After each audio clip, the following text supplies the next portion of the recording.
надад юу байхгүй. Миг байхгүй. Тэгэхээр би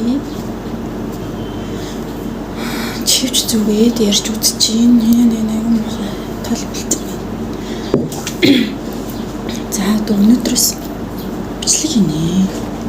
Ямар учиртай бичлэг вэ гэхээр би ярьж сурах хэрэгтэй байгаа. Камерын тэгээ бас хоолойныхоо өнгийг засах хэрэгтэй байгаа. Би мэргэжлэр ажиллаж эхэлж байгаа учраас өмнө нь мэргэжлэр ажиллахдаа сонинд ажиллаж байсан болохоор надад камертай харьцах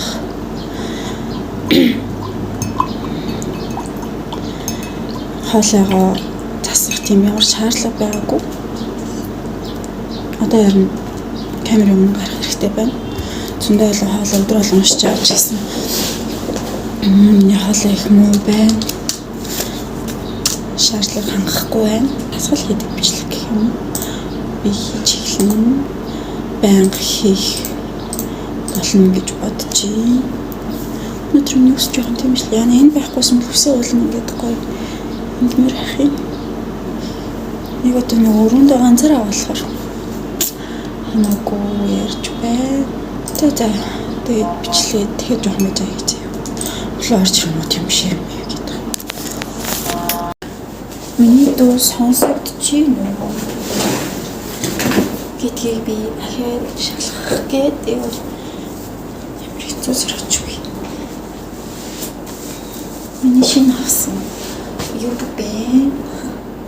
Одоо нэг ярьж сурах гэдэг, камер дээр ярьж сурах гэдэг юм чад тэгэл ярих юм болтгоо л чамгүй ярих болох гэдэг. Надад бол амар тийм хүсгүүр тийм том дэлгүүртэй борчгор ус зохион ахaltaа. Гэхдээ миний ус ингэ шув шулуу 2 удаа хиймэлгээд тэгээ одоо сүлд 2 жилийн өмнө хийлгэсэн хэм маань ингэ ярьж байгаа. 2 жилийн өмнө хийлгэсэн борчгор хэм маань одоо ингэ бүрэн гүцэд гарцсан. Тэг шув шул үстэй амар их гэмтсэн хэмнээс болоод ийм бүстэйгээ явчихин. Чайны цаг болсон байна. Өрөөндөө ганцаараа байна гэж хэлсэн тий. Тэгтэл би ямар сая заваа хэлвэд ганцаараа байна гэж мөн. Доош ингээд давхар ирэмээр харагдаг. Гоё ингээд залуулаг байгаа. Ингээд тэгтээ өглөө би бичсэн яриагаар шалгасан. Амар сул ярьсан юм. Би сул ярьсан юм уу? Эсвэл ийм чивчтэй болохоор угаасаа миг байхгүй чивчтэй болохоор ингээд юм болов. Ерөөсөө сандрахгүй байх хэрэгтэй. Тэр мэдээлэл нь би мэдгүй байсан ч гэсэн мэдээлэл аваагүй байсан ч гэсэн мэддэг юм шиг эсвэл мэдхийн төлөө явж байгаа юм шиг байх хэрэгтэй. Гэтэ би оюутан байхдаа тайзны уран чадвар, ярианы уран чадвар, хэл яриа хөгжүүлэх дадлах хичээлүүд тийм хичээл үздэг байсан л та. Тэгэл тухайн үедээ сайн гэж үнэлэгдэл байгаад иддэг гэсэн шүү дээ.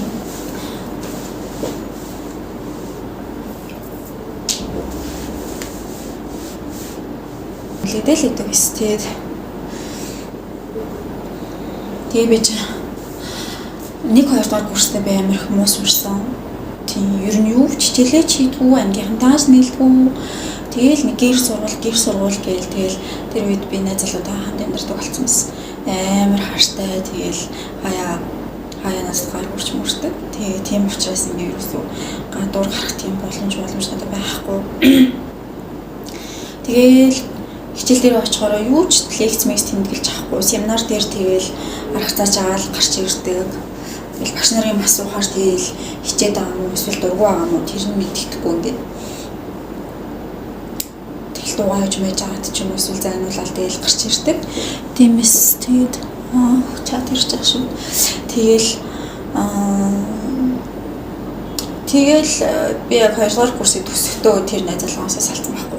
Яг миний анхны найз залуу бит хоёр нийтдээ 4 жил байшээд 2 жил хамт амьдраад тэгээ салцгаачсан. Тэгээд 2 дугаар курсыг төгсөөд салаад тэгэл яг хавар салсан юм аа. Тийм 4 сар 5 сар үед салсан. Тэр одоо хэдэн он юм бэ? 10 жилийн өмнө шүү дээ. Тэгээд салчаад би шууд л одоо ажил хийж хэлсэн. Тэгэл мэдгүй гинтэл ингээл амар их одоо найз гэдэг хүмүүстэй болцсон байсан шүү дээ. Тэгэл амар их найз нөхдөдтэй болцсон. Тэгэл ажил хийж байгаа болохоор угаасаа тэгэл ажлынхантайгаа ч гэсэн аюугаагүй яана нэстэ муухам. Тэгэл ажлынхантайгаа ч гэсэн амар гайгүй. Би албаар угаасаа ингэ нөгөө яар сурах чаа юм чинь албаар л ингээл яриад байгаа байхгүй юу? Хаяа найз нөхдөндөө очиж хонж монол. Түрүүн ярьжсэн ч хүн орж амар сандраад ирчихтэй. Хотоос тагсчлаа гэж хэлж мэлж жаад тэгэл найзынdaa хондлоо гэж хэлээд юусаа төлөвлөгөө нь бол тэгэл 100 цэнгэлгүйж бас тий жоохон сахилгууд ч хэлж байгаа байхгүй тэрээс. Тэгэл 3 дахь курстээ ороод ажиллаач хийсэн, хичээлээч хийсэн. Тэгээ сургууль дээр ер нь их цагийг өнгөрүүлдэг болсон юм. Тэгэл сургууль дээр их цагийг өнгөрүүлэнгүүд ч юм. Тэгээ яг намайг 3 дахь курст ороход сэтгүүлч клуб гэж болж байгаа байхгүй. Тэгэл ахлахаар намайг шууд тавьчихсан. Олонхын сандлаар ерөөсөө тийм гоё сайхан уран сайхан сэтгэлгээтэй ч юм уу мэдрэмжтэй ч юм тийм ерөөсөө хийж чадаагүй тэр үедээ амарцсан зурагтай мэдээтэй гэл гадуур тэгэл яваал гэдэг байсан. Тийм тэгэл дөрөв төсөктөө олон багш надад хэлжсэн. Чи бол жоохон ухаантай юм байгаад нэгээс авахлаад ингэ сайн сурсан байсан бол чи бүр улаан дипломтой төгсөгч мөр ахын чамаад дааж бүр ганц 2 дүн биш одоо ингэ бүр бүгдээ 2 жилийн чиний дүн чи юм уу ахтдаг. Наадхаар ажиллаад харчаад гэрлүүгээ явж гин. Жахан гомдолтой байна. Мухай байна. Хүндээ яагаад хайргүй байдığım бэ? Зүгээр л нэгэндээ жоохон хайртай байж болтгүй мүү? Чихвчээ нэгийг нь алга болгочихлоо. Хизээ бүтэлтэй байх юм би. Одоо ингээд сулхан ч гэсэн сонсогддог чихвчгүй болчихлоо бүр. Болчих юмсан. Бүтээч юмсан, болгочих юмсан гээ явангууд. Ингээд гүгээд байгаа амар дарамттай юм шүү.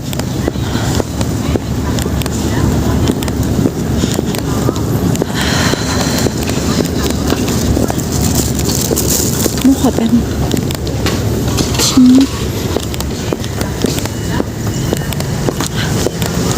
Зүгээр л юу ч хийхгүй. Гэсэн мөрчлөө өнгөтэй. Гэтэ юу ч хийхгүй.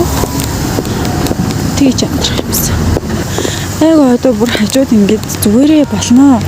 Чи чаднаа. Энд чинь цаг хугацааны л асуудал шүү дээ гэж хэлэх хүн хэрэгтэй л юм л та. Яг хажууд хамт байвал бүх зүйл дэмтэй байна. Тэр минь өөртөө явчихсан охинсын газраас мөнгө болоо. Шууд аваад гэрн болчихлоо. Тэгтэл би бүр харчихсан. Бүхэн шаастай. Би бүгдийг чадна шүү дээ. Би хийн шүү дээ. Хүн сайхан болно шүү дээ. Би болов. Болохгүйсэн ч хүн сайхан болно.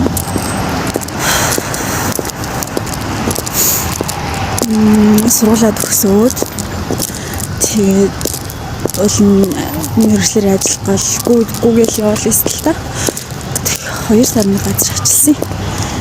Мэргэжлэрээ тэгэл хойд ч бас тэгэл надаас чинь нэрслээ. Нөгөө шинснээс нэрслээ.